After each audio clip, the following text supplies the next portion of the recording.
Hoje é dia 19 de junho, quinta-feira, e sim, tá um cenário um tanto quanto diferente, tô sem energia aqui em casa. Pois é, mas não é por causa disso que eu vou deixar de gravar. Se tem bateria no celular, eu gravo do celular e subo o vídeo para vocês nos dados móveis. E a gente tem muita coisa para falar hoje. Aconteceu, lá em São Paulo, a Marcha para Jesus. E nessa Marcha para Jesus, ela foi muito importante porque teve uma, vamos dizer assim, uma conexão maior do Tarcísio de Freitas, que quer se cacifar aí como um possível candidato da direita, junto com um eleitorado muito importante, que são os evangélicos. Por outro lado, o Lula também fez as suas pérolas, né? O Lula deu uma entrevista hoje. Essa matéria que eu coloco para vocês aqui é da revista Veja. O Lula deu uma entrevista e ele disse o seguinte: olha, se eu for candidato, é para vencer. Pois é, tendo em vista o que a gente acompanhou em 2022, tendo em vista, sendo Lula quem a gente sabe que é, isso de certa forma preocupa um pouquinho, né? Preocupa muito, para falar a verdade. Outro ponto que a gente vai falar, lembra do caso Yanomami, dos Yanomamis, que o Bolsonaro era malvadão? Pois é. O Tribunal de Contas da União, ele suspendeu um contrato entre o governo, Lula, né, e uma ONG ligada ao PT para limpar as terras Yanomamis. O que mostra mais um escândalo de corrupção aparecendo aí, né, vindo à tona. Teve um golaço do Milei, que a gente vai falar também, de liberação de armas. Teve uma declaração polêmica do Donald Trump, a gente vai falar sobre isso, publicação da Folha de São Paulo, onde a gente vai falar sobre essa publicação do Donald Trump. Enfim, tem muita coisa para a gente falar nesse editorial. Então, não sei se eu vou conseguir fazer o vídeo tão longo, tão extenso, não sei até onde os dados móveis permitirão, não sei se eu vou conseguir subir o vídeo para vocês, mas uma coisa é certa, né? Para mim não tem tempo ruim, o importante é que a mensagem chegue até vocês, seja de um celular, seja com um tablet na mão, o importante é a mensagem chegar até vocês. Combinado? Bora para cima? Vamos começar? Olha só, vamos começar com essa matéria aqui, falando de 2026. Tem uma turma do centro que se diz direita, mas que na verdade está incomodada com o Bolsonaro. E a gente vai falar sobre isso com vocês. Olha só, a Mônica Bergamo publicou uma matéria na Folha de São Paulo. Na Folha de São Paulo, ela publicou a seguinte matéria: Bolsonaro atrapalha a direita. Diz líder do Progressistas, que é um partido que está na base do Lula hoje em dia, do partido do Lira, mas que tem como seu principal nome o Ciro Nogueira, que é aliado do Bolsonaro. E aí veio, né, o líder do Progressistas, que é o doutor Luizinho, que é deputado federal, e disse que não, o Bolsonaro atrapalha muito. Para quem não conhece o doutor Luizinho, é esse aqui, né? A realidade é essa.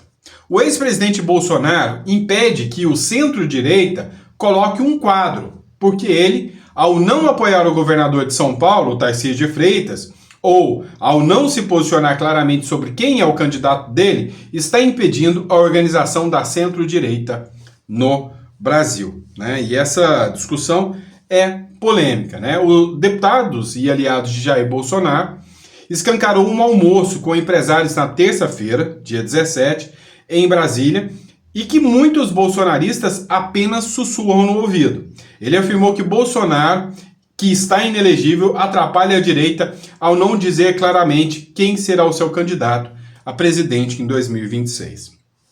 Olha, essa pressão agora em cima do Bolsonaro era esperada. Eu mesmo fiz um comentário nesse sentido e algumas pessoas até me criticaram, dizendo: não, Sandro, mas por que isso? Olha, eu tenho uma visão de que o Supremo Tribunal Federal não vai dar trégua para o Bolsonaro. Ele não vai aliviar para o Bolsonaro em momento algum. E que era interessante o Bolsonaro já citar um nome que seria uma possível chapa. Na minha opinião, eu disse que se eu fosse o Bolsonaro, eu lançaria o Eduardo Bolsonaro para fazer um teste, Falaria, não, enquanto eu estiver inelegível, o meu candidato será Eduardo Bolsonaro. Por quê? Porque o Eduardo Bolsonaro está na mira do STF. E é bem provável que o STF vai deixá-lo inelegível. Eu conseguiria um trunfo a mais para mostrar para o mundo que todo nome que se lançar e que incomodar o Supremo Tribunal Federal vai ficar inelegível. Mas no final das contas, pode doer para você o que eu vou falar, o sistema inteiro, o centrão inteiro está querendo o Tarcísio, né? O Tarcísio de Freitas. E aí, o Tarcísio de Freitas deu uma sinalização para um público importante, que é o público evangélico. O Tarcísio de Freitas, ele participou da Marcha para Jesus. Estou procurando aqui para poder colocar aqui para vocês, da Marcha para Jesus, onde o Tarcísio de Freitas, de certa forma, né, se alinhou com o público evangélico. Também teve um momento em que os fiéis, né, marcharam, apresentando ali uma bandeira de Israel, né, vestidos com a bandeira de Israel. Tem uma sequência de fotos aqui, lá na Marcha para Jesus, mostrando o total de falta de alinhamento do governo Lula, que está buscando o voto dos evangélicos, o voto dos católicos, mas assim, não tem conexão nenhuma, absolutamente nenhuma, para com esse público. E aí, a matéria, que é da Folha de São Paulo, diz o seguinte: o recente conflito entre Israel e Irã mexeu com o público da Marcha para Jesus. A bandeira branca e azul, com uma estrela de Davi no centro, aparece em tudo que é canto do evento, que toma as ruas do centro e da zona norte de São Paulo nessa quinta-feira. Vendida por R$ 35 por ambulantes, a flâmula rivaliza em popularidade com faixas para a cabeça, onde Jesus está impresso em glitter, né? Aquelas faixas para a cabeça escrito Jesus, né? Então, que estava sendo muito utilizada durante o evento. O Tarcísio de Freitas foi corajoso, no momento de tanto antissemitismo, vestiu a bandeira, né, colocou ela sobre o seu corpo. Tarcísio e Ricardo Nunes posam com bandeira de Israel em louvor durante a Marcha para Jesus. O governador de São Paulo, Tarcísio de Freitas, subiu ao carro de som da Marcha para Jesus ao lado do prefeito da capital, Ricardo Nunes, nessa quinta-feira pela manhã. O político participou da abertura da 33ª edição do evento, na Praça da Luz, no centro, que já reúne uma multidão de evangélicos. Então, foi um evento gigantesco, né? Reuniu uma multidão de evangélicos, foi muita gente que participou da Marcha para Jesus. Teve um trecho aqui que o Metrópolis divulgou aqui, e eu vou colocar aqui para vocês.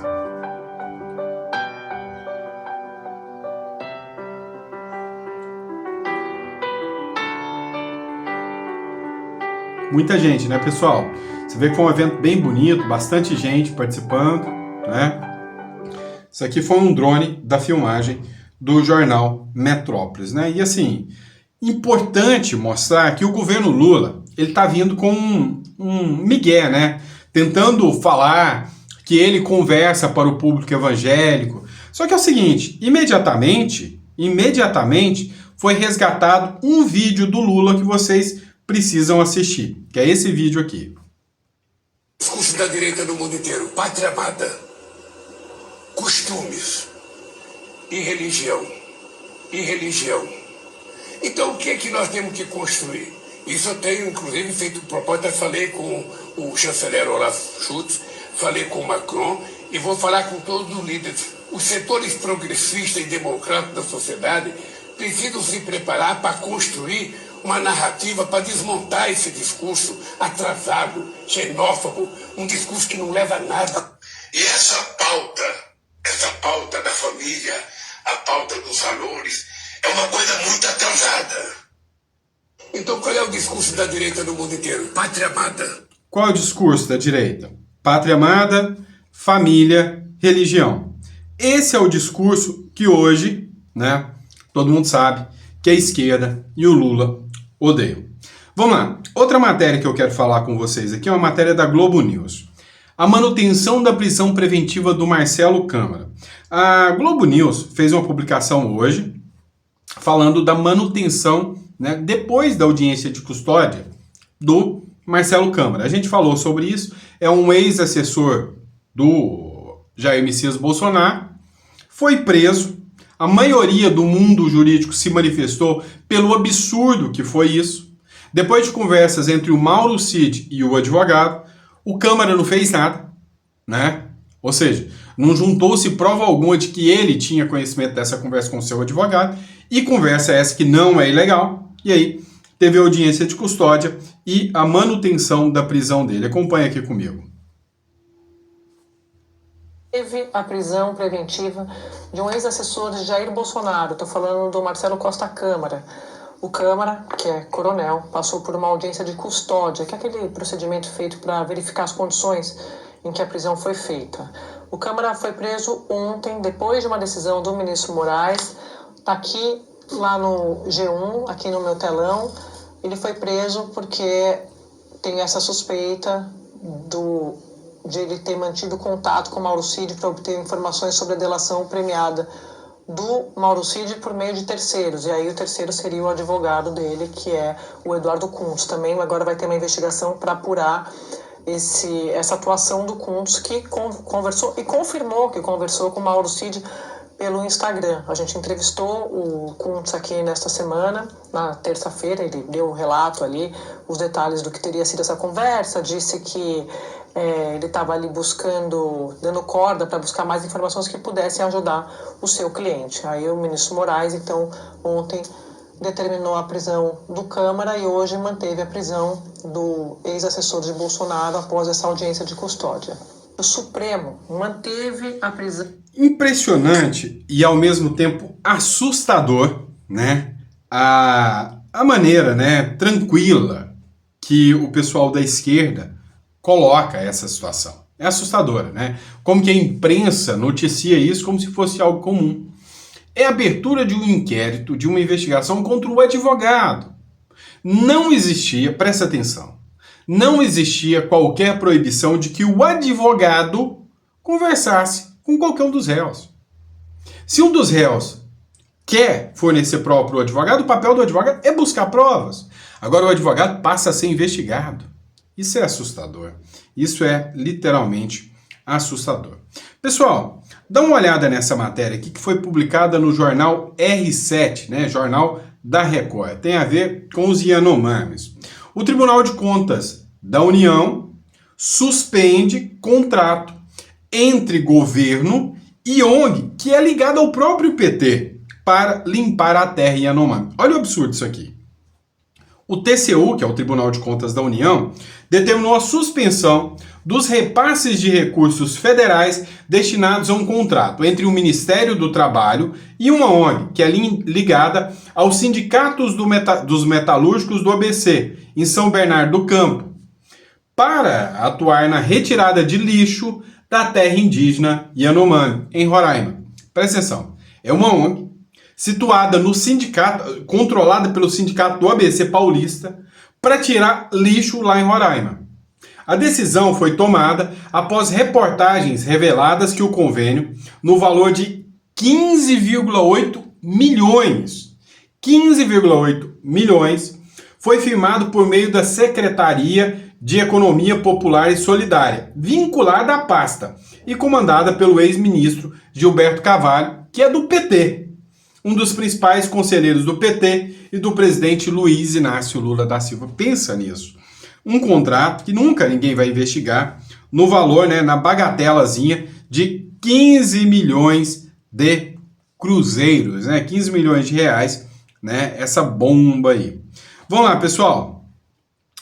Outro ponto que a gente vai falar agora é uma matéria do jornal Metrópolis, que trata da investigação do governo, né, da justiça norte-americana, que mandou citar o ministro Alexandre de Moraes.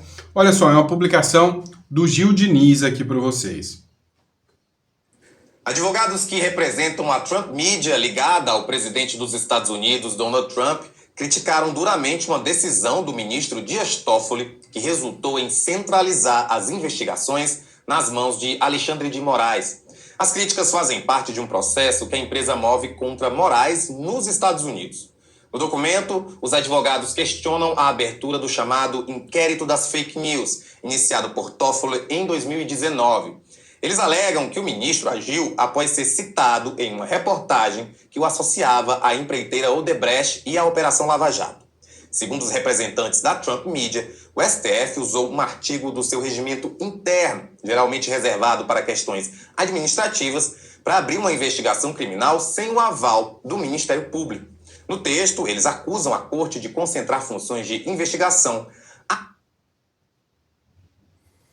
Pois é, pessoal, travou aqui a internet aqui, mas a grande questão é a seguinte: agora, né, a Trump Media, ela começa a fazer investigações que vão atingir em cheio não só um ministro do Supremo Tribunal Federal, mas todo o corpo, né, do Supremo Tribunal Federal, como por exemplo agora, né, o Dias Toffoli, tá? Peraí, deu áudio aqui, peraí que deu um áudio que surgiu aqui do Léo Dias aqui, né, matéria que foi publicada aqui de treta aqui. Mas vamos lá, é o seguinte, pessoal, com essa investigação agora, né, que acontece na Justiça, o ministro Alexandre de Moraes foi citado e ele tem 21 dias para fazer a sua defesa. Só que os advogados do Donald Trump criticam que os poderes que vieram ao ministro Alexandre de Moraes vieram de uma decisão do Dias Toffoli. E a partir dessa decisão do Dias Toffoli que o Alexandre de Moraes teve tanto poder. Então, assim, nos leva a crer, né, faz acreditar que é provável e é possível que o Donald Trump, né, e a Suprema Corte parte agora para investigação em outros membros do Supremo também, né? Vamos lá, pessoal. Matéria da revista Veja, que eu falei que eu ia comentar com vocês aqui, ó. Não se assustem com a foto, tá? Se eu for candidato, era para ganhar, afirma Lula. O presidente Lula declarou que pode ser candidato à reeleição no ano que vem, para ganhar as eleições. Te assustou, eu sei. A fala ocorreu durante entrevista do petista ao podcast Mano a Mano, apresentado pelo rapper Mano Brown, em episódio publicado nesta quinta-feira. Questionado sobre possíveis rivais da oposição na corrida presidencial de 2026, Lula afirmou que a extrema-direita está procurando o adversário, citando diversos governadores alinhados ao bolsonarismo, mas disse que não se preocupa com o cenário. Abre aspas. Eu vejo todo dia os nomes do Tarcísio, do Ratinho, do Caiado, do Zema. Não tem nenhum problema. Podem procurar o candidato que eles quiserem. Se eu for candidato, é para ganhar as eleições, declarou o presidente. Olha, o pior de tudo é que nós temos medo do que pode acontecer. Literalmente, nos preocupa sim, né? Porque a gente viu 2022 como foi. Assustou. Até hoje, eu garanto para você que quem acompanhou as eleições ainda não desceu muito bem aquilo que aconteceu, né? Foram, vamos dizer assim, momentos em que houve um desequilíbrio gritante, né, nas eleições. Outro ponto que vai ficar é que uma coisa é certa. O Brasil está sendo minado. Para onde está indo esse dinheiro?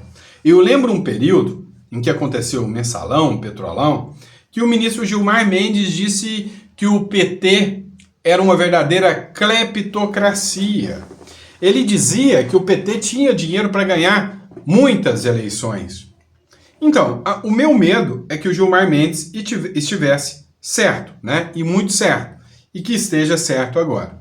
Vamos lá. Saiu hoje, por exemplo, só para você ter uma noção, quando a gente fala em grana e dinheiro, uma matéria da Gazeta do Povo. Sim, essa aqui é a Cissa Guimarães. Na matéria, diz o seguinte: eles fizeram o L e ganham até 100 mil na TV estatal que ninguém vê. De vez em quando alguém lembra da TV Brasil, emissora do governo federal, que dá um tracinho de audiência, apesar de custar os tubos para o contribuinte do país.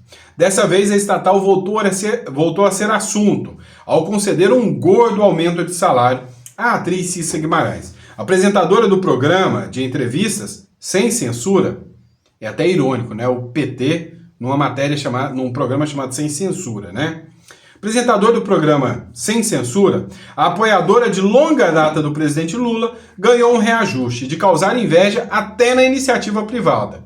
Seu soldo, salário mensal, saltou de 70 mil para 100 mil reais. Isso em apenas um ano depois de sua estreia no canal. Detalhe, o programa é um fiasco, é uma vergonha, não tem público nenhum, né? Vamos lá, continuando aqui. Vamos analisar uma matéria de conexão política. O Lula hoje deu uma entrevista, né, num podcast. Deu repercussão pra caramba essa entrevista do Lula. Lula, 2 pontos. Se não regularmos o comportamento das redes sociais, estaremos vulneráveis. Nós quem, cara pálida, né? Isso é preocupante. O presidente Luiz Inácio Lula da Silva voltou a externar abertamente a regulação das redes sociais e afirmou que, diante do avanço da inteligência artificial, a ausência de normas específicas deixa a sociedade em situação de vulnerabilidade. Pelo contrário, hoje, sem sombra de dúvidas, né, é a rede social que vem escancarando, né, deixando claro para o Brasil o que está acontecendo na política brasileira. Né? As pessoas hoje não estão mais se informando pela velha mídia tradicional, porque já conhecem, já sabem o tamanho da tendência, né, do quanto é tendenciosa as informações que vêm da mídia tradicional. Então, assim, a preocupação deles é que eles não conseguem mais dominar o discurso, o assunto. Para você ter noção, o Nicolas, numa entrevista, né, o Nicolas fez um vídeo hoje onde ele se defendeu, né?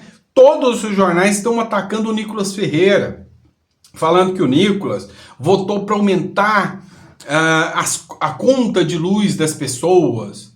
Cara, o Nicolas falou, olha, chega uma hora que o pessoal começa a te tacar tanta merda, que aí você já para de querer se limpar, querer se defender, né?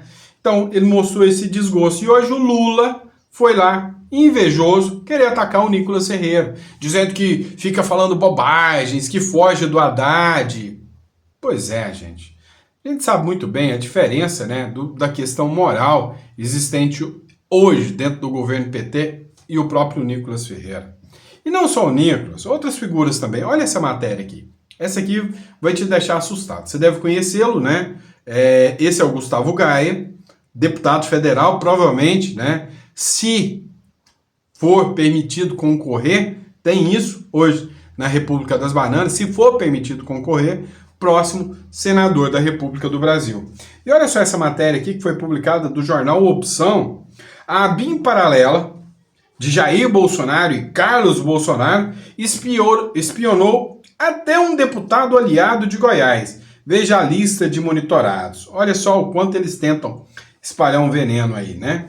A chamada ABIN paralela da Agência Brasileira de Inteligência espionou durante a gestão de Jair Bolsonaro, quando o presidente da República quase 1,8 mil celulares de fevereiro de 2019 a abril de 2021. A informação constata do relatório da Polícia Federal, sem sigilo judicial desde quarta-feira, depois da liberação do Supremo Tribunal Federal. A ABIN paralela espionou adversários de Jair Bolsonaro, parlamentares, jornalistas, integrantes do Judiciário. Entre os aliados espionados, aparece o nome do deputado federal Gustavo Gaia, um dos grandes companheiros do bolsonarismo em Goiás e Brasília. O bolsonarismo teria desconfiado de sua lealdade em algum momento. Não se sabe. Olha, eu duvido muito, tá? Que se possa questionar a lealdade do Gaia em relação ao Bolsonaro, né? Então, eu duvido e duvido muito mesmo. Agora, uma coisa é certa.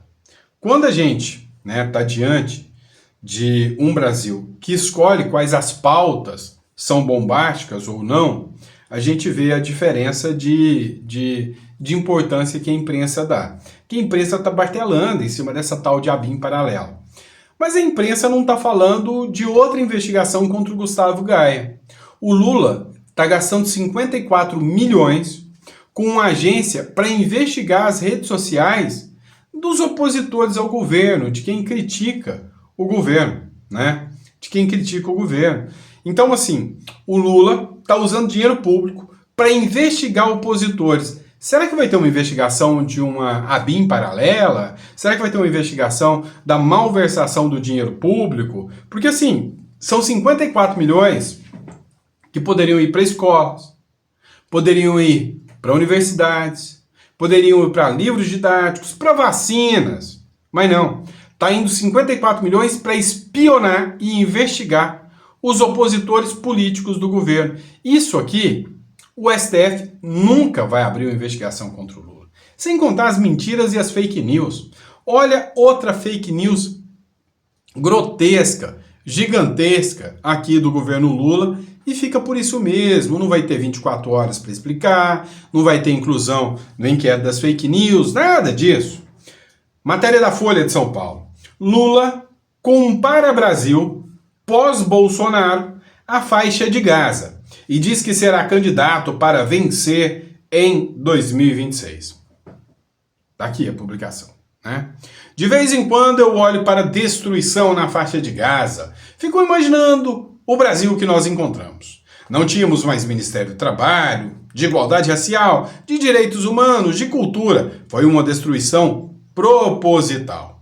Lula defendeu o Haddad e defendeu também o aumento de IOF. É justo e não dá para ceder sempre. Olha, uma coisa é certa, tá? A gente precisa entender que o governo Lula é um governo que hoje precisa criar narrativas. É um governo que precisa, literalmente, ficar criando estereótipos porque não tem nada para apresentar para a população. E aí ele fica criando essas pequenas narrativas. Mas uma coisa é certa, não convence mais. Não adianta eles regularem as redes sociais, não adianta eles criarem um discurso de que vão, né, salvar a nação. É o mesmo discurso do salvar a democracia. Você acha que hoje ainda alguém, né, acredita, né, tem fé de que eles estão lutando pela democracia? Todo mundo sabe, literalmente sabe, que eles não estão nem aí para a democracia. Eles estão preocupados com o seu próprio umbigo. Isso é fato, tá? Estão preocupados com o seu próprio umbigo. Então, também esse discurso de, vamos regular as redes sociais para salvar a democracia. Ninguém acredita. Só estão preocupados em eliminar os opositores em 2026 para que ninguém possa ter voz à altura para enfrentá-los. É isso. Ficou claro, ficou nítido, ficou escancarado, tá bom? E é isso, pessoal. Espero que vocês tenham gostado do nosso editorial. Vou tentar subir o vídeo. Se saiu no horário é porque deu certo subir o vídeo, né? Mesmo usando os dados móveis. Se sair fora do horário é porque não deu certo subir no momento, né?